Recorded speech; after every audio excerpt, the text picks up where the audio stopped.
안녕하세요. 지인들이 제 이야기를 듣고 빨리 라디오 사연에 제보를 해보라고 하는 바람에 이렇게 사연을 작성하게 되었습니다. 저는 평범하디 평범한 여자아이였어요. 사실 저는 재혼 가정에서 자랐답니다. 엄마는 초혼이었고 아빠는 재혼이었지요. 그래서 저에게 배다른 오빠가 있었어요. 아주 어릴 때라서 기억이 잘 안 나는데 엄마는 배다른 오빠를 아가 때부터 키웠다고 했습니다. 엄마는 저에게 자세히 말씀해 주시지 않았지만 아빠는 저에게 항상 그러셨어요. 유진아, 네 엄마가 아니었으면 나는 이미 죽은 목숨이었을 거야. 전처가 바람나고 네 오빠를 버리고 집을 나갔을 때 네 엄마가 나와 우리 아들을 거둬주었어. 엄마는 한 번 결혼한 남자와 그 남자의 아이를 거두어 준 거였어요. 그래서 내가 낳지 않은 아이임에도 불구하고 정성을 다해서 키웠나 봐요. 그때만 해도 아빠는 능력도 좋고 굉장히 잘 나가는 사업가였거든요. 하지만 그런 아빠에게도 문제가 있었습니다. 전처의 바람과 거짓말로 인해 마음에 큰 상처를 입은 아빠는 오빠를 볼 때마다 네 엄마가 생각난다면서 학대 아닌 학대를 엄청 했어요. 그 어린 나이인 저도 오빠가 아빠에게 맞고 욕먹는 모습을 보면서 파르르 떨릴 정도였으니까요. 네놈 자식이 성적이 이것밖에 안 나와? 이따구로 공부해서 대체 어떻게 이 험한 세상을 살아가려고 그래? 이렇게 살 거면 그냥 나가 죽어. 이상하게 오빠한테만 엄격한 아빠였습니다. 엄마는 그런 아빠를 볼 때마다 여보, 왜 그렇게 애 기를 죽이고 그래요? 제발 그러지 말아요. 이렇게 화를 내면 아무리 공부하고 싶은 애라도 공부하기 싫을 거예요. 네? 아들놈은 원래 이렇게 확 휘어잡아야지 삐뚤어지지 않는 거야. 막무가내인 아빠였습니다. 오빠는 공부를 곧잘 했어요. 학원을 많이 다니기도 했지만 원래 타고난 머리가 엄청 좋았습니다.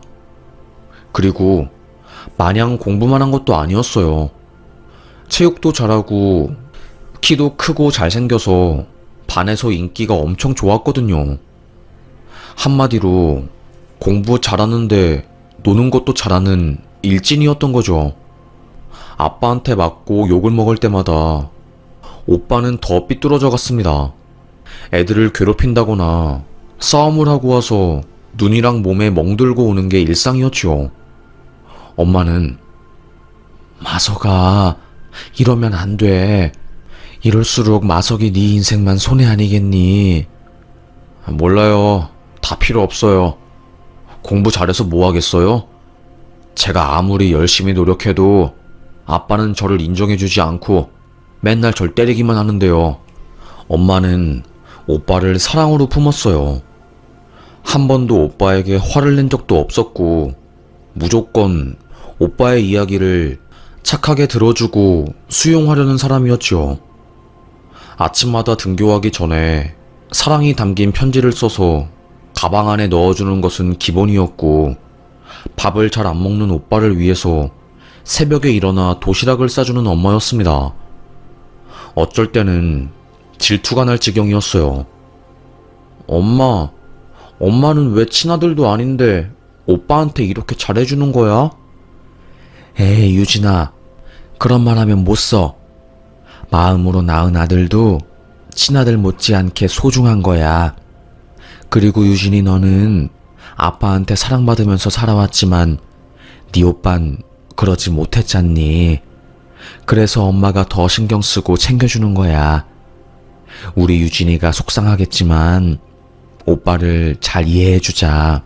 응? 저를 달래주는 엄마였습니다. 그래서 저도 오빠를 이해하기 시작했어요.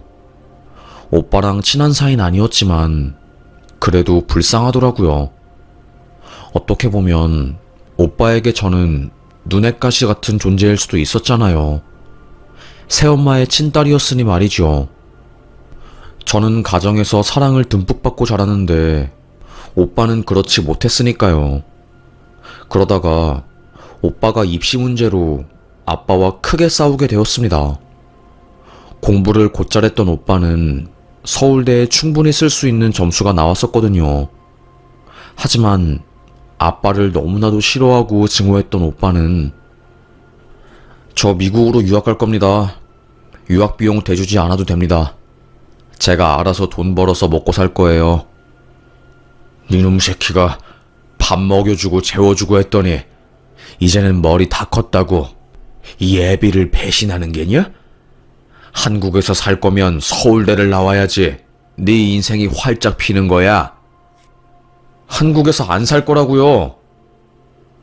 그날 오빠와 아빠는 정말 피를 토할 정도로 어마어마하게 싸웠고 집에 뒤늦게 들어온 엄마가 겨우 상황을 진정시켰어요. 결국 오빠는 아빠 몰래 미국 명문대에 입학 지원서를 냈습니다. 서울대, 고려대에 합격한 오빠였지만 결국 미국행 티켓을 선택했어요. 그래서 오빠랑 아빠는 완전히 연을 끊게 된 거였죠.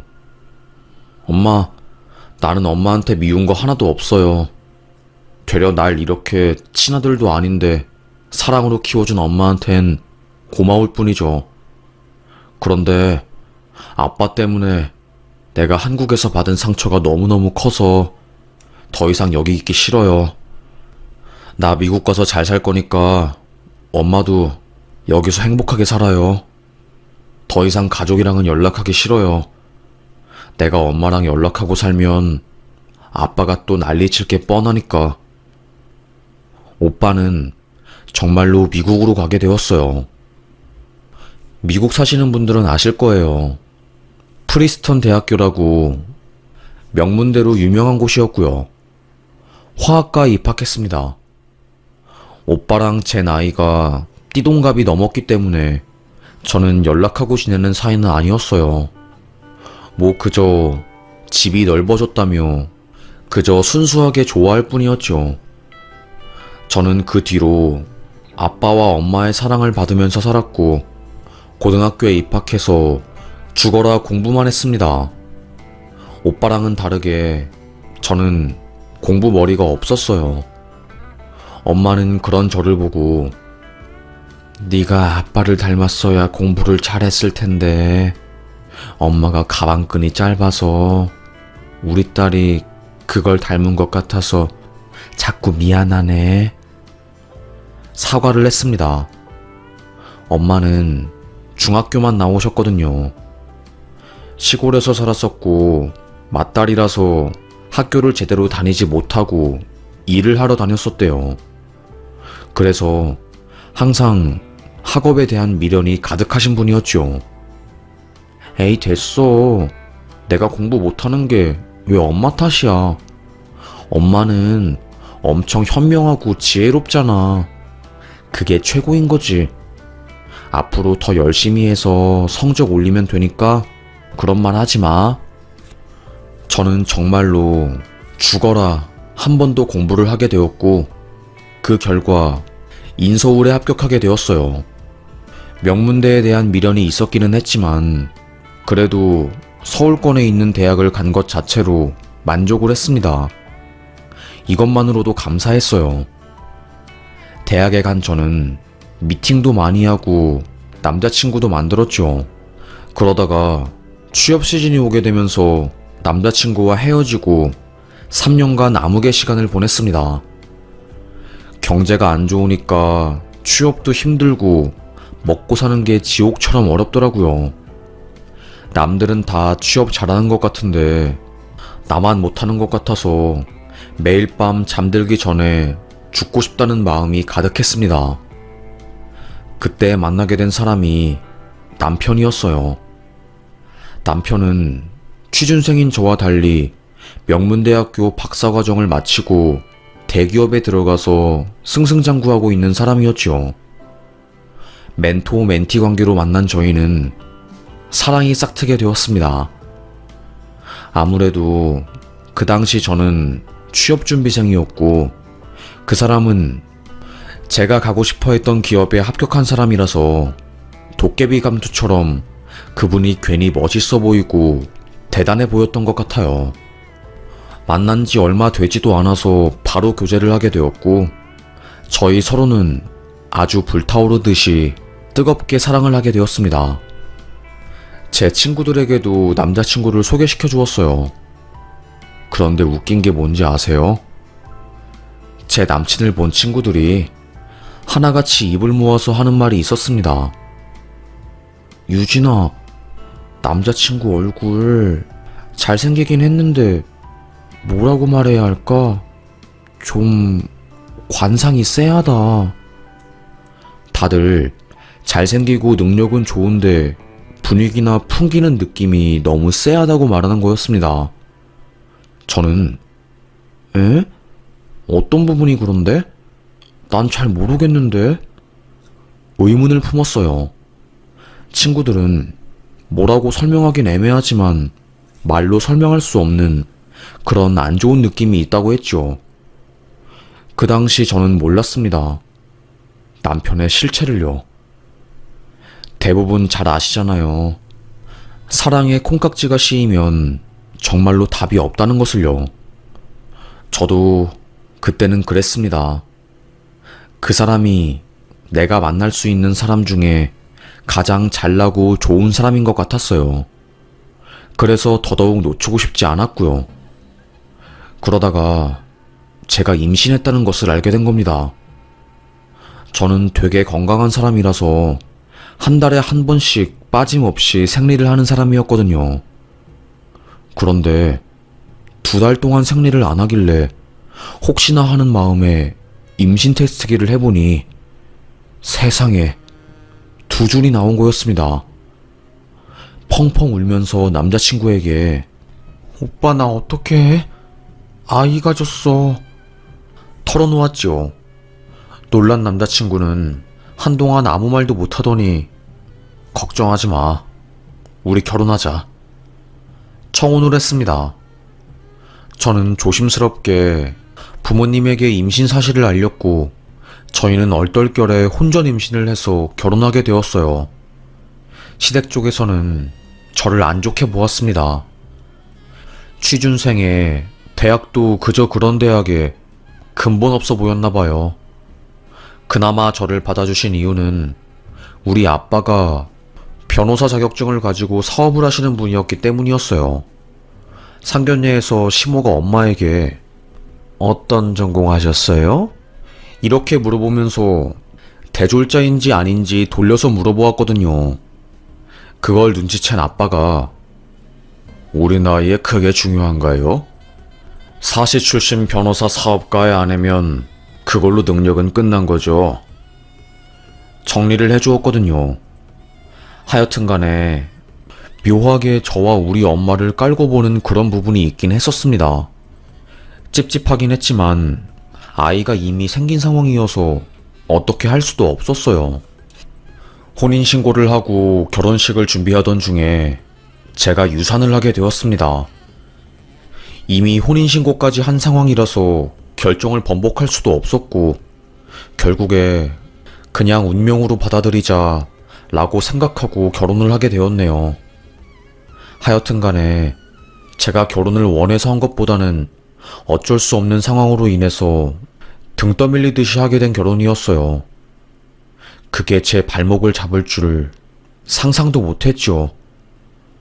결혼 생활 1년 차에 아버지가 뇌출혈로 쓰러지셨습니다. 혼자서 기업을 운영하던 아빠는 몸에 과로가 오게 된 거였고 그게 탈이 나서 결국 쓰러진 거였어요. 병원에서는 마음의 준비를 하시는 게 좋을 것 같습니다. 환자분 상황이 좋진 않아요. 골든타임을 넘긴 후에 병원에 왔기 때문에 저희도 지금으로서 해드릴 수 있는 게 없습니다. 호흡이 불안정하면 기도삽관술을 할 수도 있지만 이건 환자분에게 너무나도 고통스럽고 힘든 거라서 추천해드리고 싶진 않네요. 결국 아빠는 쓰러진 지 2주 뒤에 돌아가시게 되었고 그 이후로 엄마는 크나큰 우울증에 빠지게 되었어요. 아빠와 엄마는 정말 서로 사랑하시고 크게 의지하면서 사시는 분이었거든요. 맨날 엄마를 만나러 가면 눈이 팅팅 부어서 빨개져 있었습니다. 엄마, 오늘도 울었어? 울지 말라니까. 아빠는 하늘나라 가서 잘 살고 있을 거야. 정말로 네 아빠 하늘나라 가서 잘 살고 있겠지? 왜 이렇게 보고 싶은지 정말.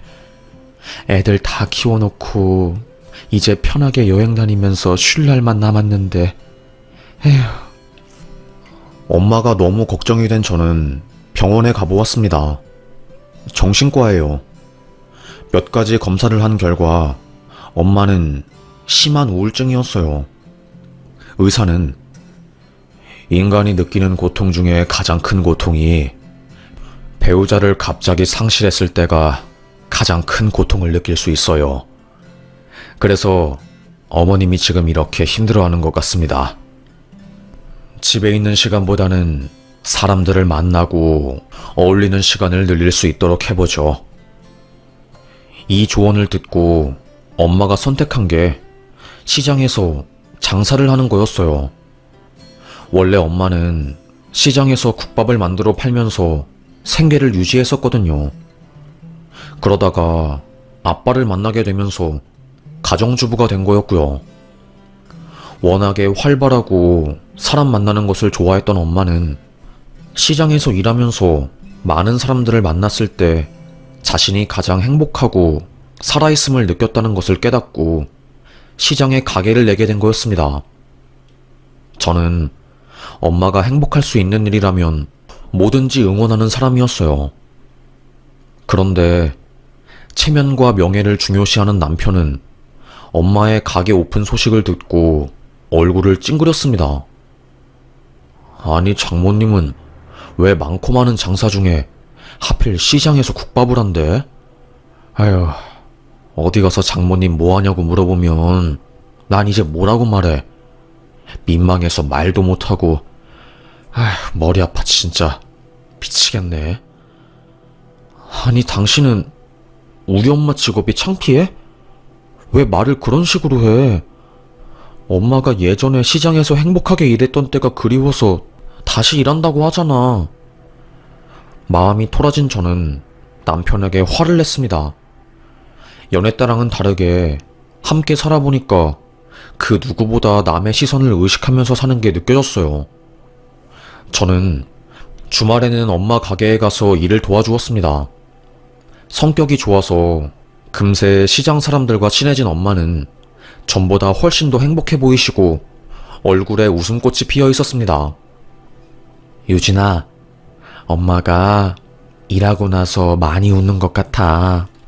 그러니까 엄마, 진짜 다시 일 시작한 거 너무 잘한 일이야. 사람들 속에서 복작복작하게 일하면서 수다 떠는 게 큰 행복이야, 정말로. 엄마는 그 누구보다 시장에서 일하는 것을 사랑하고 사람들과 대화하는 것에서 힐링을 느끼시는 분이었습니다.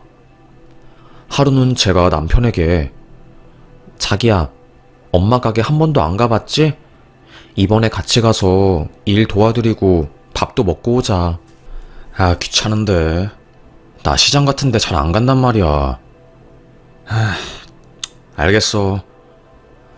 짜증을 팍팍 내면서 남편은 저를 따라왔습니다. 시장 골목골목을 돌아서 엄마의 국밥집에 도착을 했어요.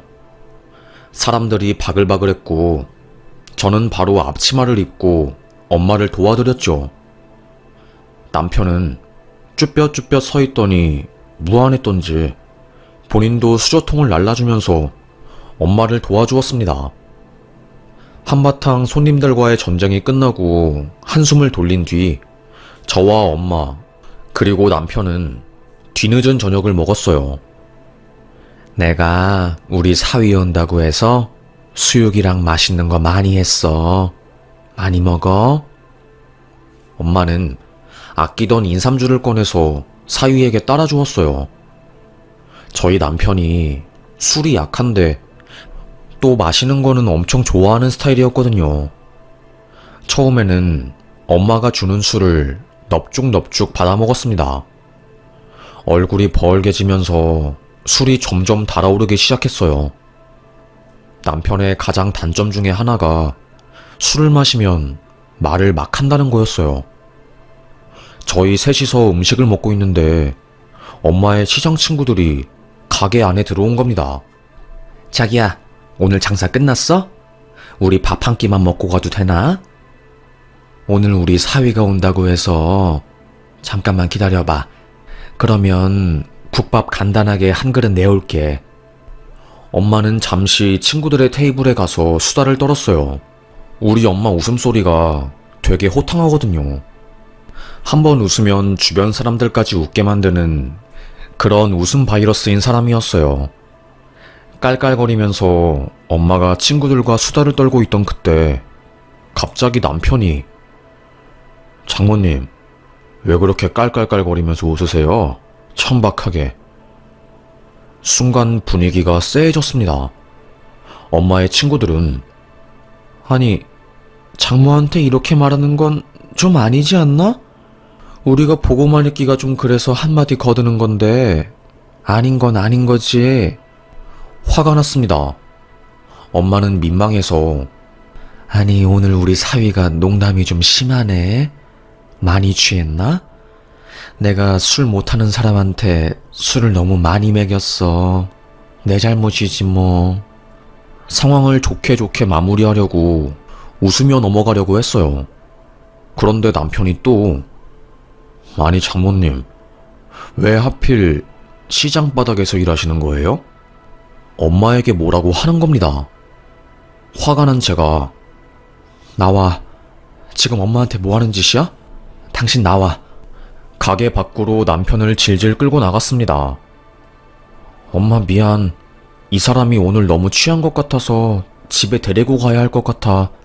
내가 제대로 한마디 할게. 완전 남편 때문에 엄마에게 개망신을 준 것 같았어요.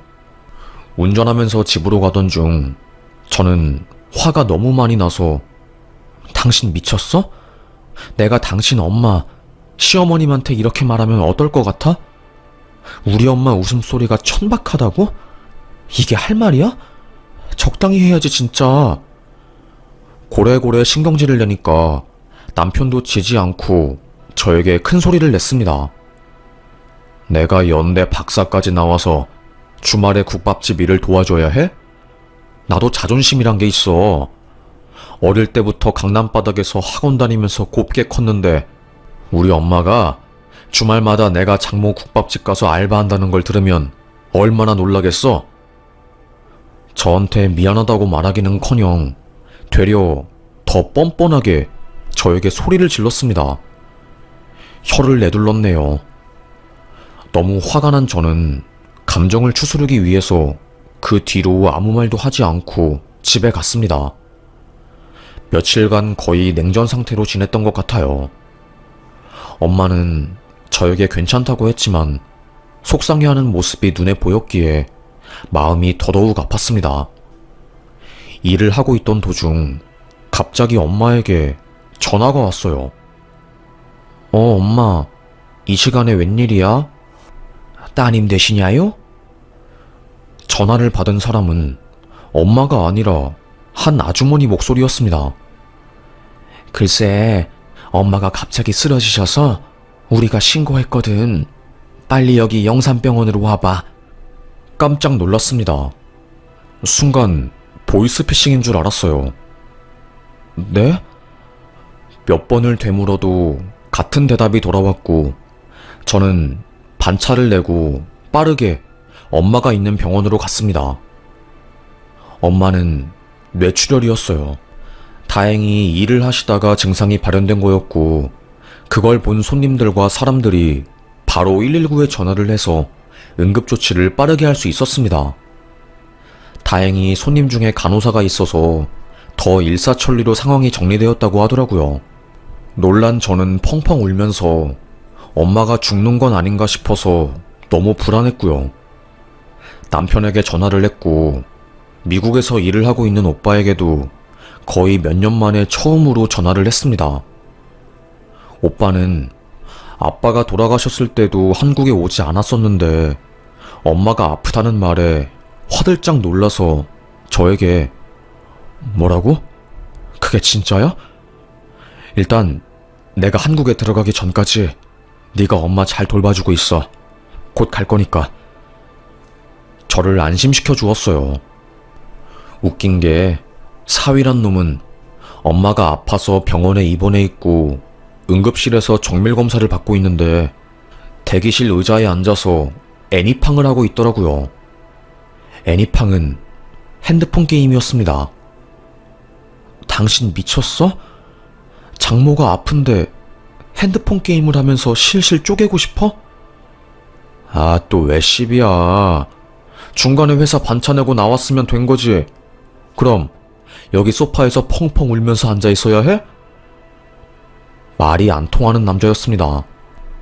다행히 엄마는 심한 뇌출혈은 아니었어요. 스트레스랑 이것저것 상황이 겹쳐져서 컨디션이 안 좋았던 거였죠.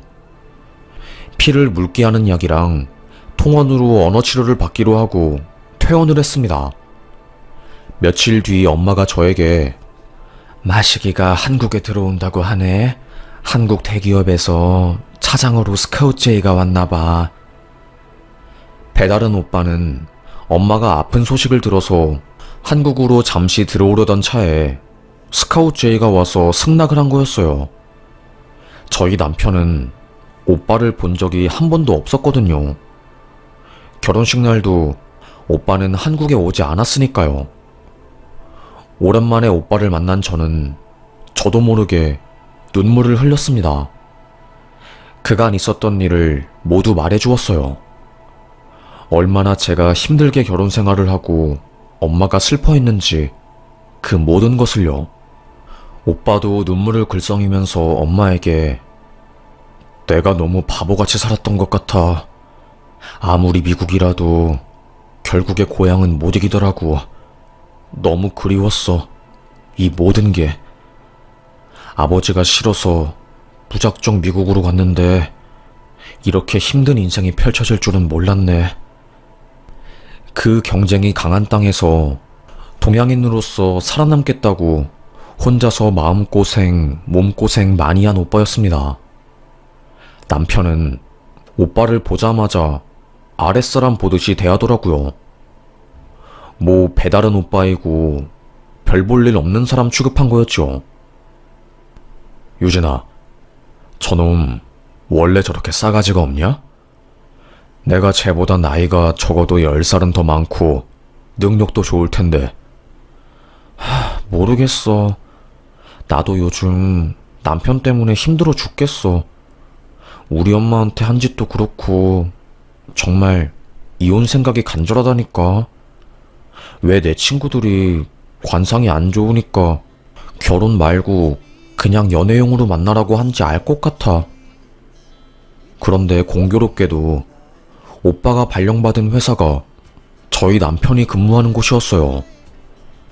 같은 부서에 차장으로 들어간 오빠는 저희 남편보다 직급이 더 높은 거였죠. 오빠에 대해서 아무것도 모르는 남편은 여전히 저희 오빠를 아랫사람 취급할 뿐이었습니다. 회사에서 완전히 기를 죽여놨대요. 남편이 엄마에게 저지른 무례한 짓을 거울 치료하는 것처럼 똑같이 보여줬답니다. 원래 회사에서 그렇게 천박하게 웃나? 웃음소리가 아주 옆 파티션에까지 다 들릴 정도야. 그날 남편이 저희 오빠에게 한 소리 듣고 온 뒤 집에서 얼굴을 붉게 붉히면서 난리를 쳤어요. 아니, 나한테 뭔 미운 감정 있대? 왜 그렇게 회사에서 망신을 주는 건데? 그래, 프리스턴 대학교 나오고 MBA까지 했으면 인재는 많네. 그래도 선은 지켜야 할 거 아니야. 당신이 말 좀 해봐. 미치겠어. 내가 체면이 살질 않는다고. 몰라, 난. 알아서 해. 둘이서 해결해봐. 난 몰라. 모르는 척 발뺌을 했습니다. 오빠는 저희 남편을 더 갈궜대요. 그도 그럴 것이 예의 없이 엄마에게 막말한 사이놈을 이때 아니면 기강을 못 잡을 것 같아서 같은 회사에서 만난 김에 기를 팍 죽여놓은 거였죠. 남편은 오빠가 회사에 들어간 이후로 얼굴이 완전히 죽상이 되었어요. 맨날 술 마시고 집에 오느라 정신을 못 차렸고, 그럴수록 남편에 대한 정은 팍팍 떨어져 갔습니다. 언제까지 그렇게 술 마시고 다닐 거야? 진짜 이혼하고 싶다는 거야? 뭔 소리야. 내가 왜 술 마시는데? 당신 오빠 때문에 이렇게 된 거 아니야? 진짜 당신이랑은 말이 안 통한다. 저희 둘의 앙금은 더더욱 깊어져 갔습니다. 그러던 와중에 갑자기 오빠에게서 연락이 왔어요. 유진아, 오후에 시간 되면 잠깐 만나자. 오빠를 만난 저는 깜짝 놀랄만한 이야기를 들었습니다. 고개를 푹 숙이면서 한숨을 쉰 오빠는 저에게 서류 뭉탱이를 하나 건네더라고요. 이게 뭐야? 너 이혼해라. 그 서류는 남편이 회사에서 여자랑 바람 피우는 증거들이 들어있는 자료였어요. 이게 뭐냐고 오빠에게 되물었습니다. 알고 보니 남편은 저 몰래 회사에서 오피스 와이프를 만들어 놓고 살고 있었던 거였어요. 그러다가 며칠 전에 그 여자 남편이 이 사실을 알고 회사에 찾아와서 회사를 쑥대밭으로 만들어 놓았다고 하더라고요. 여자 머리채 잡고 제 남편 발로 차고 난리도 아니었다고 합니다. 그 남자가 유도 선수였다고 하더라고요. 그래서 직원들이 경찰서에 신고하고 회사 내부 물건들 다 망가지고 거의 난장판이었답니다. 그걸 알게 된 오빠가 저희 남편 뒷조사를 하게 되었고, 직원들 조사 결과 바람 피웠다는 것을 알게 되어서 저에게 말해준 거였죠. 그딴 놈이랑은 헤어지고 더 좋은 사람 만나. 내가 괜찮은 놈 소개시켜줄게. 아무리 해도 그렇지. 이건 아니야, 유진아. 저는 안 그래도 이혼하고 싶은 마음이 굴뚝 같았는데 그 마음에 불을 지피게 된 거였어요. 뒤도 안 돌아보고 바로 이혼 전문 변호사 찾아가서 증거 자료를 주고 변호사 선임을 하게 되었습니다. 아무래도 유리하다 보니까 이혼 소송은 어렵지 않게 흘러갔어요. 상간녀 소송에서 이겨서 위자료 3천만 원을 받게 되었고요. 그리고 재산 분할이랑 나머지 것들도 전부 저에게 유리하게 책정이 되었어요. 그렇게 약 1년간의 소송 끝에 저는 그 남자와 완전히 남남이 되었고요. 남편은 회사에서 퇴사를 했다고 하더라고요. 안 그래도 저희 오빠가 남편을 안 좋아하는 상황에서 불륜 사건까지 터지니까 더 이상 회사를 다니지 못한 거였죠. 지나갈 때마다 사원들이 수군덕거리고 인간 취급도 안 해줬으니까요. 대기업에서 중견기업으로 이직을 했다네요. 그 중견기업 직원들도 아니, 스펙도 이렇게 좋고 대기업 다니는 사람이 왜 우리 회사로 이직한 거야? 말이 되게 많았다고 합니다. 하지만 업계는 좁잖아요. 결국 다 소문이 난 거죠. 전 회사에서 불륜질 하다가 쫓겨났다는 것을요. 이직한 회사에서도 거의 왕따처럼 살고 지금은 거의 알코올 중독 걸리기 직전인 것처럼 막장으로 살고 있다고 합니다. 그 이야기를 들으니까 얼마나 쌤통인지 몰랐어요. 기분이 좋더군요. 우리 엄마 무시하고 사람 끔 나누더니 이제는 나락으로 떨어졌으니까요. 오빠는 저에게 어릴 때는 아빠가 너만 좋아하고 날 싫어해서 네가 괜히 싫었는데 미국에서 살다 보니까 결국 내 곁에 있어줄 사람은 가족뿐이더라. 오빠가 한국에 왔으니까 이제 너 지켜줄게. 남자 아무나 만나지 마. 너무 감동이었습니다. 미국에서 고생한 오빠는 가족이 최고란 것을 뒤늦게 깨닫고 엄마가 아프다는 소식을 듣고 바로 한국에 정착하러 온 거였어요.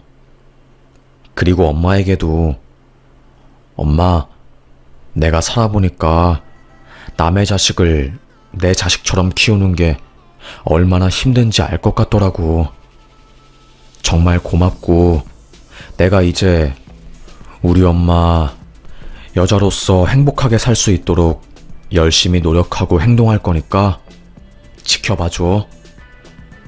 엄마의 손을 꼭 잡은 거였습니다.